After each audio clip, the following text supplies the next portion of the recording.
শান্তিতে নোবেল বিজয়ী অধ্যাপক মোহাম্মদ ইউনূস বাংলাদেশের অন্তর্বর্তী সরকারের প্রধান উপদেষ্টা হিসেবে দায়িত্ব নেওয়ার পর প্রথমে শুরু হয়েছিল অগ্নিসন্ত্রাস যুগ, তারপর দেখা গেল বুলডোজার যুগ, সবশেষ আসলো প্রস্তর যুগ। নানাভাবে নানা কারণে বর্তমান সরকার, অন্তর্বর্তীকালীন সরকার বিতর্কিত হয়ে উঠেছে। সেই কারণগুলোর মধ্যে অন্যতম হচ্ছে আইন শৃঙ্খলা পরিস্থিতি নিয়ন্ত্রণ করতে না পারা। পুলিশ নিজেই ভয়ে কিভাবে আপনার ভয় দূর করবে? তো 7 দিনে সংঘটিত এসব ঘটনার বেশিরভাগের সিসিটিভি ফুটেজ প্রকাশ্যে এসেছে, এরপরও সব আসামিকে গ্রেপ্তার করতে পারেনি পুলিশ। একটা খবর দেখলাম, সেটা হচ্ছে যে প্রধানমন্ত্রীর ক্ষমতা কমানো হয়েছে, প্রধানমন্ত্রীর মতামত নিয়ে রাষ্ট্রপতি জরুরি অবস্থা জারি করবেন, সেটা হবে না। ঘেরা কক্ষের নিস্তব্ধতা ছিন্ন করে ঢুকলো এক চিঠি। ডক্টর ইউনূসের হাতে পৌঁছেছে যুক্তরাষ্ট্রের প্রেসিডেন্ট ডোনাল্ড ট্রাম্পের বার্তা। কাগজটা নিছক চিঠি নয়, যেন সম্পর্কের পাতায় আঁকা এক কঠিন সিদ্ধান্ত। আসসালামু আলাইকুম সম্মানিত দর্শক, নতুন আরো একটি ভিডিওতে আপনাদের সবাইকে স্বাগতম। প্রিয় দর্শক, আজকের এই ভিডিওটি দেখলেই বুঝতে পারবেন আমাদের দেশের সামনে কি হতে চলেছে, ডক্টর মোহাম্মদ ইউনূসের সঙ্গে কি হবে। প্রিয় দর্শক, আজকের এই ভিডিওটি সম্পূর্ণ দেখার জন্য আপনাদের অনুরোধ করতেছি। দর্শক, বেশি কথা না বাড়িয়ে আমরা মূল ভিডিওতে চলে যাই। আপনারা মনোযোগ সহকারে বিস্তারিত ভিডিওগুলো সম্পূর্ণ দেখতে থাকুন। শান্তিতে নোবেল বিজয়ী অধ্যাপক মোহাম্মদ ইউনূস বাংলাদেশের অন্তর্বর্তী সরকারের প্রধান উপদেষ্টা হিসেবে দায়িত্ব নেওয়ার পর প্রথমে শুরু হয়েছিল অগ্নিসন্ত্রাস যুগ, তারপর দেখা গেল বুলডোজার যুগ, সবশেষ আসলো প্রস্তর যুগ। যে যুগে মানুষ মানুষকে পাথর চাপা দিয়ে মারে কিংবা মসজিদে ইবাদতরত অবস্থায় কুপিয়ে হত্যা করে। পুরান ঢাকার মিরপুরে দিনে দুপুরে ব্যবসায়ীকে বর্বরোচিত হত্যার পর অন্তর্বর্তী সরকার উপদেষ্টা আসিফ মাহমুদ নিজের ফেসবুকে পোস্ট দেন, প্রস্তর যুগে স্বাগতম। বিস্ময়ের ব্যাপার হলো এই প্রস্তর যুগের শাসক ডক্টর ইউনূস, যিনি শান্তিতে নোবেল বিজয়ী, তার কূটকৌশল বাহিনীতে আছেন হরেক রকমের বেশ কিছু মানবাধিকার কর্মী, বৈষম্য বিরোধী আন্দোলনের নেতারা, অথচ তাদেরই শাসনামলে কখনো ডক্টর ইউনূসের কিংস পার্টির সদস্যরা, কখনো মিত্ররা, কখনো বা সহযোগীরা গত 11 মাস ধরে অবলীলায় চালাচ্ছেন মব সন্ত্রাস। যদিও তার দপ্তরের ভাষায় এগুলো প্রেশার গ্রুপের কাজ। আমাদের বিশ্লেষণ হলো, ডক্টর ইউনূসের শাসনামলে বাংলাদেশ ফিরে গেছে প্রায় 1450 বছর আগে মাতসানায় যুগে, যে যুগ ছিল চরম অরাজকতা, বিশৃঙ্খলা এবং রাষ্ট্রীয় বিচার ব্যবস্থার অনুপস্থিতির এক সময়, যেখানে আইন শৃঙ্খলা ও জননিরাপত্তার কোনো বালাই ছিল না। ক্ষমতাবানরা মাটিতে ফেলে দুর্বলদের পিষে ফেলতো, তাদেরকে মনে করা হতো ছোট মাছের মতো। তবে শশাঙ্কের মৃত্যুর পর শুরু হওয়া মাতসানা যুগে বাংলায় ছিল না কোনো নোবেল বিজয়ী, মন্ত্রিসভায় ছিল না হরেক রকমের অধিকার কর্মী, আর ছিল না শক্তিশালী সেনাবাহিনী। কিন্তু বর্তমান বাংলাদেশে আছেন এমন একজন সেনাপ্রধান, যিনি বুলডোজার যুগের পরই কড়া হুঁশিয়ারি দিয়ে বলেছিলেন, এনাফ ইজ এনাফ। মানুষ তখন আশাবাদীও হয়েছিল। তবে বুলডোজার যুগ থেকে মব নামক প্রেশার গ্রুপের রক্তের হোলি খেলায় প্রস্তর যুগে এসে পড়লেও সেই এনাফের প্রান্ত সীমা খুঁজে পাওয়া যাচ্ছে না। তাতে সেনাবাহিনীর উপর দেশটির সাধারণ মানুষের হতাশাও দেখা যাচ্ছে। বাংলাদেশ সেনাবাহিনীর ফেসবুক পেজে গত 16 ঘন্টায় দেয়া দুটি পোস্টের কমেন্ট সেকশনে সাধারণ মানুষ তাদের হতাশার কথা জানাচ্ছেন। কেউ কেউ লিখেছেন, আপনাদের উপর আর ভরসা নেই।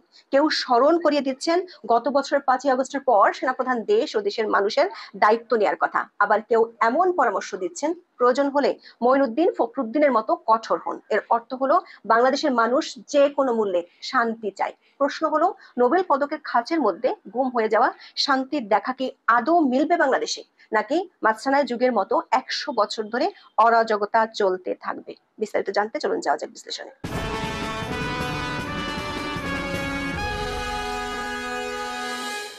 শেখ হাসিনা সরকার পতনের পর দায়িত্ব নিয়েছিলেন ডক্টর ইউনূস। তার দায়িত্ব নেওয়ার সময় থেকে শুরু হয় অগ্নিসন্ত্রাস।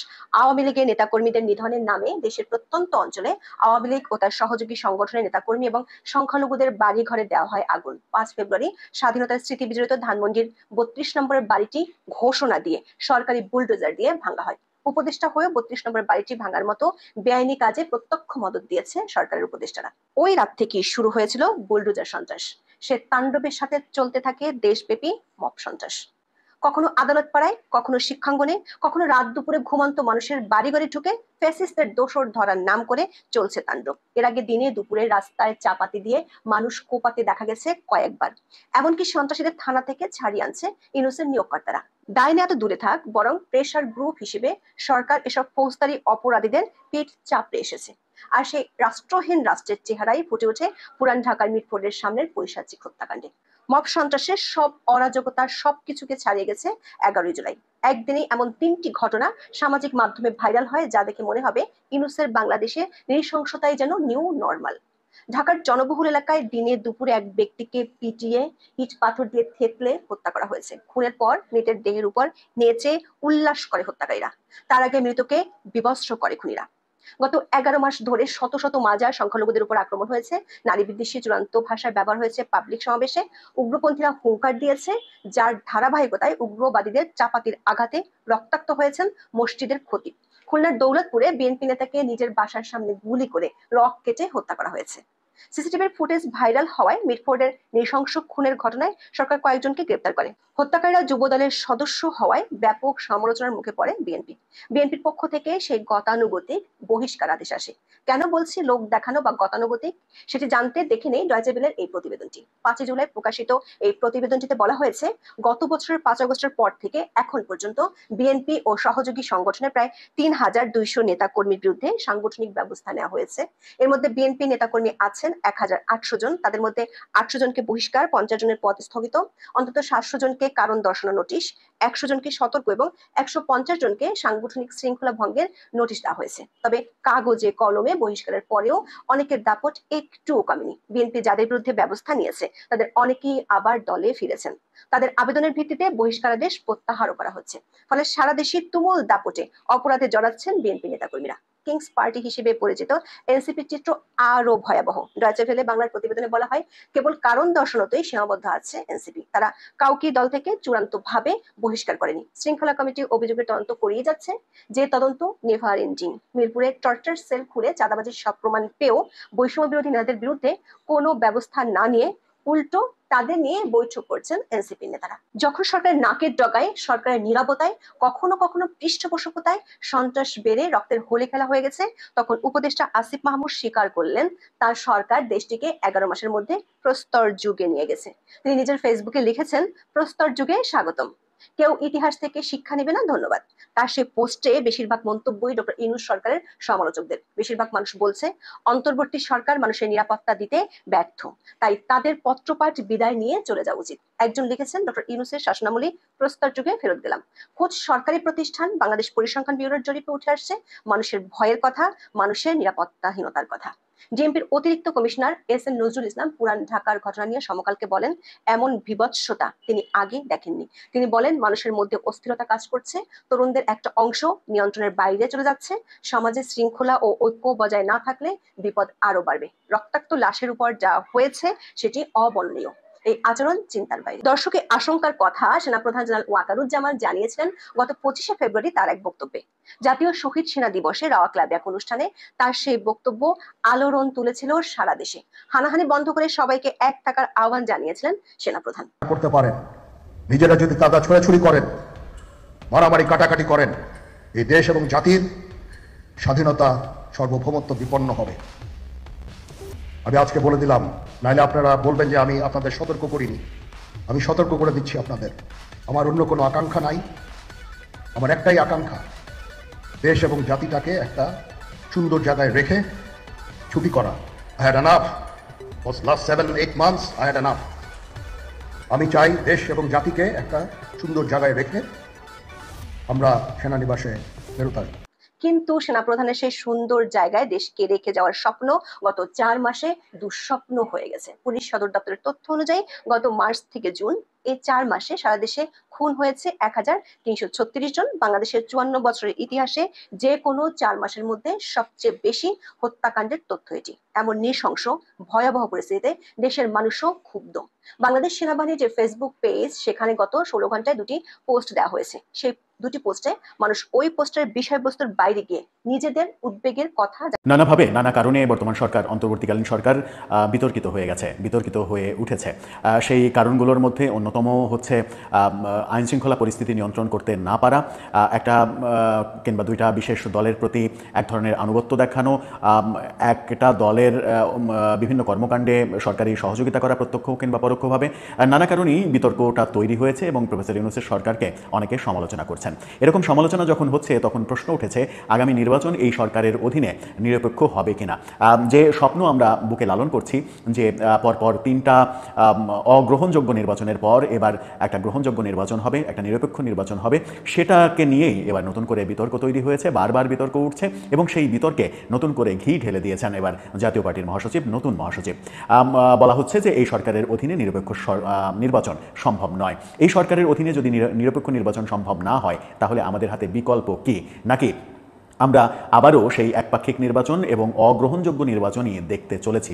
যদিও সাম্প্রতিক বিভিন্ন ইস্যুকে কেন্দ্র করে মনে হচ্ছে নির্বাচনই হয় কিনা কিংবা নির্বাচন আদৌ কবে হয় এরকম প্রশ্ন উঠেছে। কি আলোচনা হচ্ছে, কেন এই সরকারের অধীনে নিরপেক্ষ নির্বাচন হবে না সেটা বোঝার চেষ্টা করবে এই ভিডিওতে। থাকবেন পলিটিক্স টিভির নিয়মিত আয়োজনে।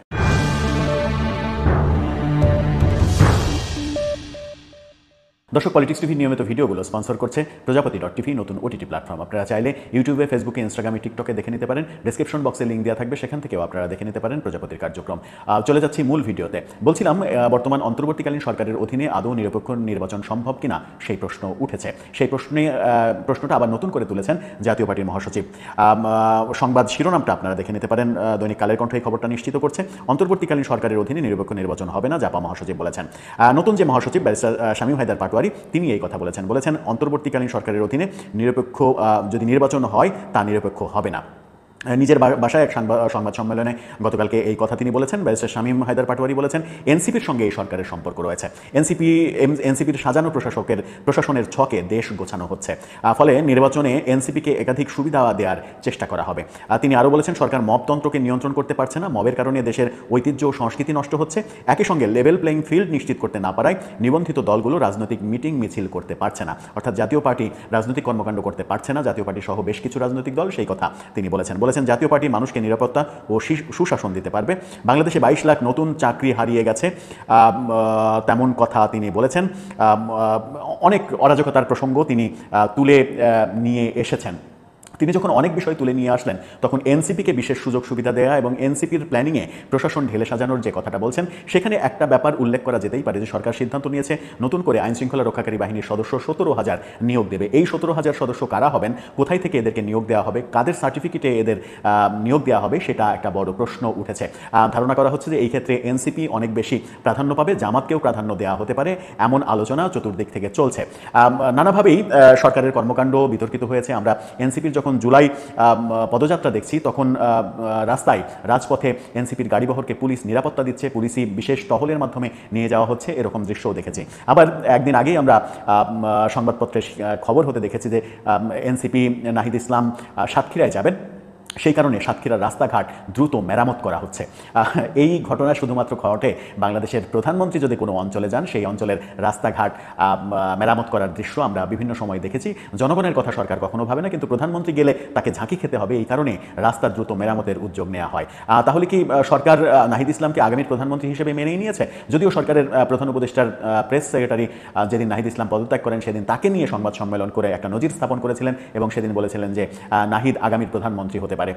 তার মানে হচ্ছে সরকারের একটা প্রচ্ছন্ন আশীর্বাদ, প্রত্যক্ষ এবং পরোক্ষ সহযোগিতা যে এই দলের প্রতি রয়েছে সেটা এখন ওপেন সিক্রেট ব্যাপার। যখন এটা ওপেন সিক্রেট ব্যাপার, এনসিপির কথাতেই সরকার চলছে, এটা অনেকে বলছেন, তখন নির্বাচন নিরপেক্ষ হবে কিনা সেই প্রশ্ন উঠতেই পারে। সেই কারণে অনেকে বলছেন যে এই সরকার নয়, নতুন করে আরেকটি তত্ত্বাবধায়ক সরকার গঠন করে তার অধীনে নির্বাচন হোক, এরকম দাবি আস্তে ধীরে উঠতে শুরু করেছে। এই দাবিটা জোরালো হলেও অবাক হওয়ার কিছু থাকবে না যখন বিভিন্ন কর্মকাণ্ডে দেখা যাচ্ছে যে বিএনপিকেও এক ধরনের চাপে ফেলা এবং বিএনপিকে মাইনাস করার একটা কৌশলের দিকে বোধহয় বাংলাদেশের রাজনৈতিক পরিস্থিতি চলে যাচ্ছে, যেখানে সরকারের প্রচ্ছন্ন সহযোগিতা থাকতে পারে।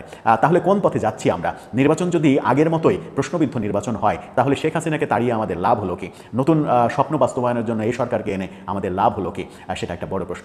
সম্মানিত দর্শক, আশা করতেছি বিস্তারিত ভিডিওগুলো আপনারা সম্পূর্ণ মনোযোগ সহকারে শুনেছেন এবং দেখেছেন। প্রিয় দর্শক, বর্তমান দেশের অবস্থা, রাজনৈতিক পরিবেশ বেশ একটা ভালো না, আপনারা সকলেই জানেন।